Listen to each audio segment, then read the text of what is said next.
West Dove here with Dove Development and Consulting. Not too long ago, in this process at looking at the importance of values for the foundation of any organization, we really took a look at how we can really lay that foundation as leaders from where we're at by really establishing and following simple practices to exemplify, to model, to really display those values that are so near and dear, those core values of our organization, those core values to us. What we're going to do now is start to dig into how we can build a culture around those values. It starts with us, but it can't stop with us. So what we're going to do is look at how we've got to, and I stress we've got to be a consistent example over and over and over and over again of being accountable. Our folks need to be able to look at us. They've got to be able to see us. They've got to be able to understand how we're doing it, why we're doing it, and they've got to be able to count on us. And a reference, if you dig into this, what John Maxwell talks in about, I believe it's chapter 9 in the 17 indisputable laws of teamwork, about the law of accountability. And you say, well, gosh, that's spell check word.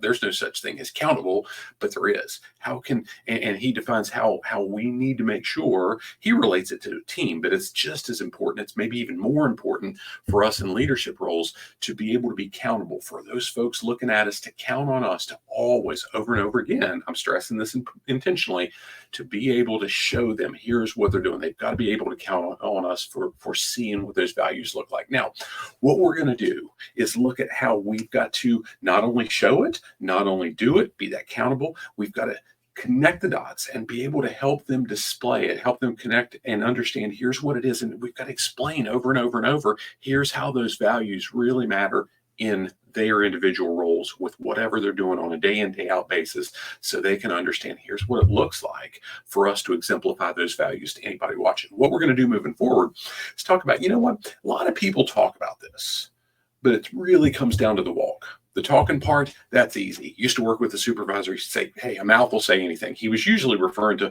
some clown that would make up something for why the cat ate their homework so they couldn't come to work or something like that. Now, as he's retired, I hear him direct that at political figures a good bit. But the truth is, we've got to be able to walk it, not just talk it. It's not about a mouth will just say anything. It's about how do we make sure we exemplify and do what we need to do over and over and over, because talking ain't enough. Now, what I'm going to challenge you to do is, wherever you're accessing this, if you've never done it, work through the quick video assessment that's really dials into what's killing your profitability. Not the book. The book's cool. This assessment's quick. It's 8 to 10 questions that's a really takes a sample of where you're at in your leadership role right now and tries to diagnose what can we do to best serve you where you're at. Maybe it's something low cost. Maybe it's something no cost. Maybe it's really best that we have a conversation to chat about how can we tailor a solution specifically for you or the leaders on your team. Hope this serves you well. Make it a great day. We'll see you soon. God bless.